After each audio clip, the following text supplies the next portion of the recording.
Hello guys, আজকে বেজান দিন পরে আজকে আমি ভিডিও করলাম, ভয়েস ভিডিও তোমাদের লগে একটা জিনিস শেয়ার হবার লাগে।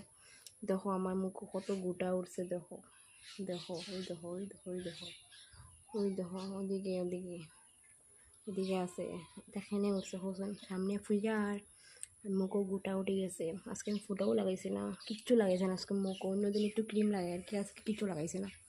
কেন না মুখও একটা দুইটা তিনটা চারটা পাঁচটা একটা ছয়টা গোটা, এদিকে আর গোটে গোটে গোটা হচ্ছে না। এখানে তোমরা একটু কমেন্টে জানাও আমার মুখও তো গোটা এনে উঠছে। আমি তো মুখও একটু ক্রিম ছাড়া কিছু লাগাই না। ইস, একটু কমেন্টও হোক গোটা দিন আমি কেমনি সারাইতাম প্লিজ। বহুত দুঃখ লাগে, সামনে পূজা আর